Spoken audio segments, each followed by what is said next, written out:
Bonjour et bienvenue encore. Moi, c'est Trésor Kasereka, votre coach en matière touristique. Dans cette vidéo, nous allons vous parler par rapport à la chaîne de valeur de production.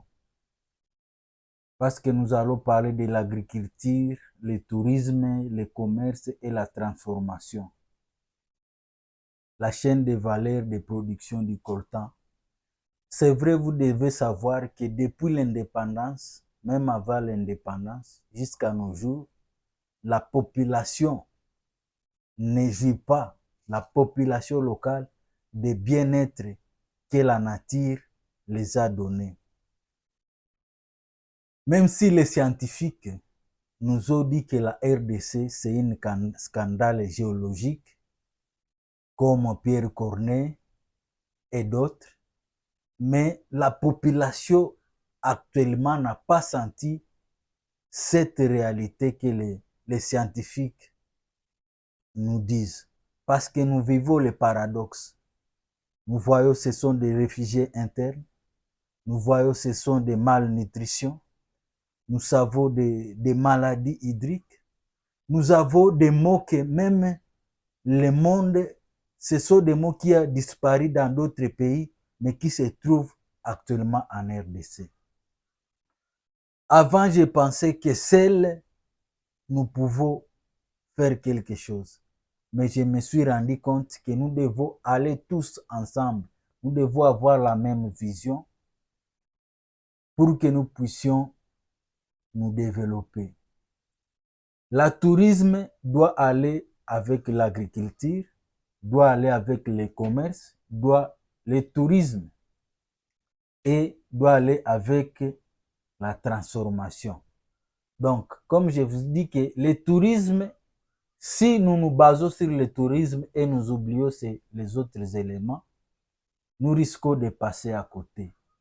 Si nous voyons seulement l'agriculture, nous laissons le commerce et la transformation, nous risquons de passer à côté.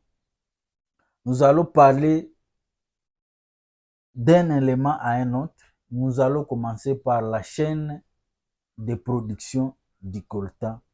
Et enfin, nous allons tirer des conclusions par rapport à ce que nous allons vous montrer.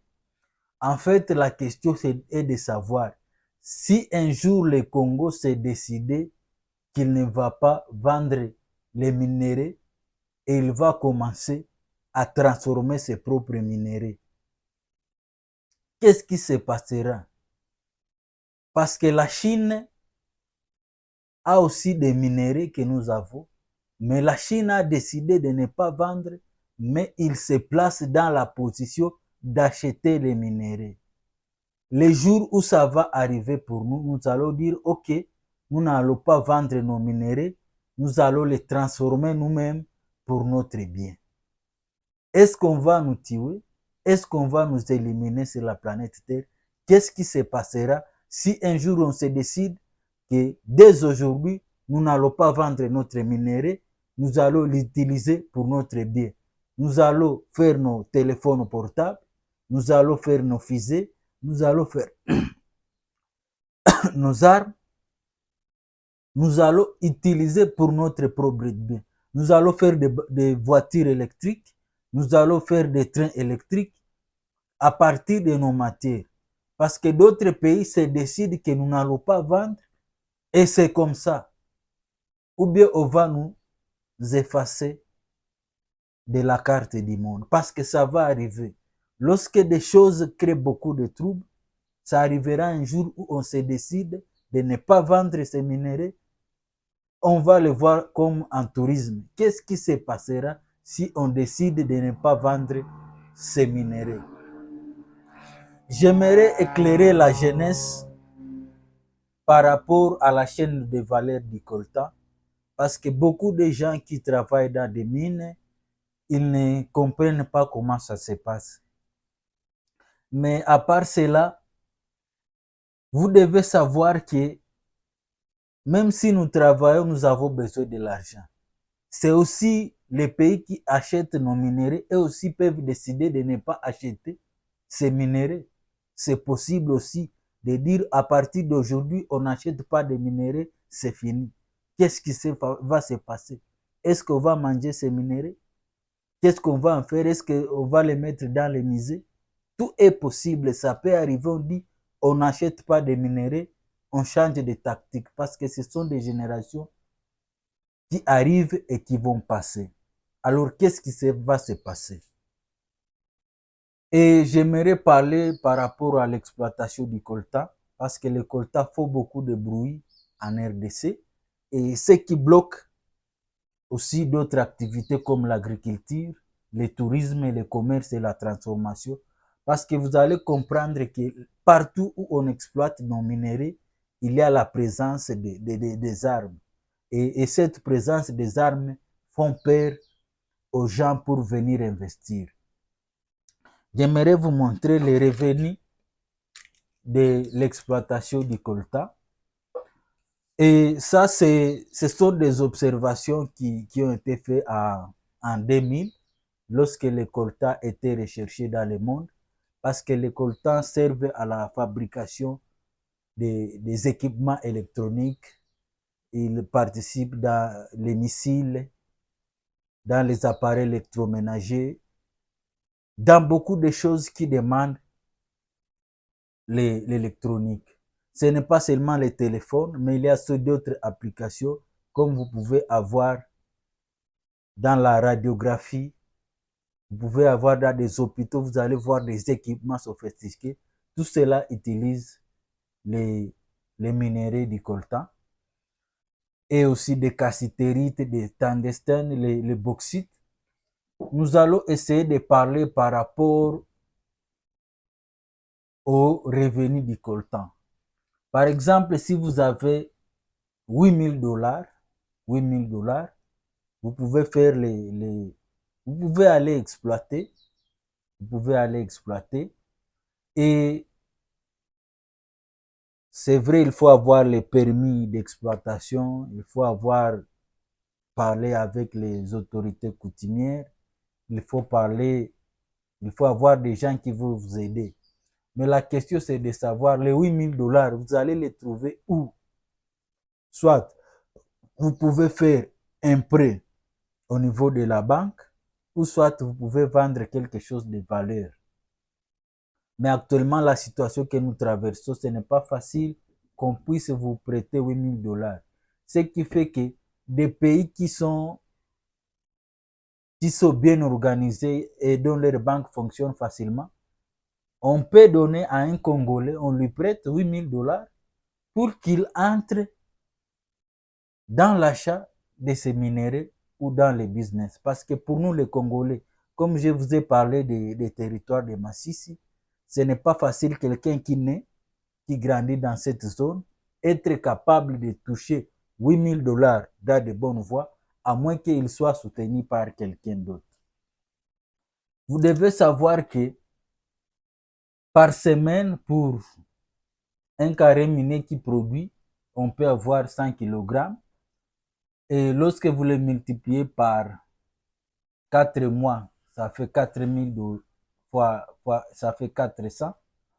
Et les 1 kg pour les coltans, ça fait 8 000 $. Et regardez comme il y a des charges, donc des frais sanitaires et funéraires. Lorsqu'on exploite les coltans, déjà peuvent mourir et on prévoit 100 $. La restauration, c'est 116 $. La location des motopompes, 435 $. La location de l'injectrice, c'est 200 $. Les transports, c'est 100 $. Et la rémunération des équipes, ça fait 5% des recettes. Et les ouvriers, ici, c'est pour un carré minier qui a au moins 20 personnes. Et les redevances coutumières, ça peut être 83 $. Pour les services des mines, ça fait 400 $. Pour 40 $. Pour l'environnement, c'est 20 $. Pour les comités de Crézer, 10 $. Pour le territoire, 20 $. Pour des tracasseries militaires, ça fait 10 $. Vous devez savoir qu'il y a, pour entrer dans les mines, nous avons besoin de la carte des négociants qui est de 250 $, et des petits équipements qui fait 600 $, et la marge bénéficiaire, ça nous donne 2150 $. Et ça, c'est pour l'exploitation qui a 20 creuseurs. Et vous pouvez voir, comme nous avons dit, que les 20 creuseurs, ils auront 3600 $. Et si vous les divisez par 20, vous aurez 70 $, c'est-à-dire un revenu de 2,4 à 2,8 $ par personne. Et comme vous venez de le voir, par rapport à 2,4 $ dans des milieux très reculés, parce que pour exploiter des minéraux, souvent c'est ça, dans des milieux très reculés où ce n'est pas facile d'accéder, et la population qui vit tout autour vit dans la pauvreté. Lorsqu'on lui donne des dollars à 2,8 $, il sera très content, parce que souvent dans l'agriculture, dans ces milieux-là, vous allez voir que c'est vraiment beaucoup. C'est pourquoi beaucoup de jeunes abandonnent l'agriculture, parce que souvent, lorsqu'on les emploie dans l'agriculture, on les donne 1 $ par jour. Et si vous demandez à ces creuseurs, ils vont vous demander que ces 70 $, c'est beaucoup par rapport à leur milieu. Parce qu'ils n'ont pas souvent, ils ne touchent pas de l'argent. Et par rapport à ces 70 $, ils disent que c'est les gens qui sont du milieu, comme les médecins, quelqu'un qui a étudié, qui touche facilement 100 $. Et vous devez savoir, vous demander pourquoi dans les cameroun miniers, il y a beaucoup de policiers. Vous devez savoir que, parce que c'est très facile que ces creuseurs puissent aussi faire la fraude, puissent aussi voler. C'est pourquoi on met des policiers, parce que pour contrôler des creuseurs. Et pour 20 creuseurs, on met un policier, et qui touche facilement ça et 4 $. Ça, ce sont des observations. Donc, comme je vous ai dit, avec 8000 $, c'est très facile d'avoir la marge bénéficiaire de 2000 $. Mais la population qui a creusé, qui a travaillé pendant un mois, touche 70 $.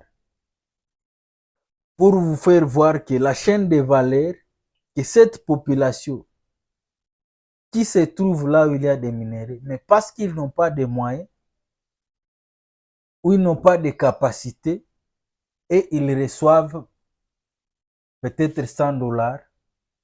Et vous pouvez vous imaginer, avec 100 $, est-ce que vous pouvez être capable de vous payer un billet d'avion de Goma jusqu'à Kinshasa? Est-ce que vous pouvez dormir dans un hôtel de luxe comme Serena ou Kivu Lodge? Est-ce que vous pouvez vous payer la moto? Est-ce que vous pouvez jouir du bien-être? Parce que tout ce qui fait la loi ici, c'est de l'argent. Si vous n'avez pas d'argent, vous ne pouvez rien faire. Merci de nous avoir suivis. Rendez-vous dans nos prochaines vidéos.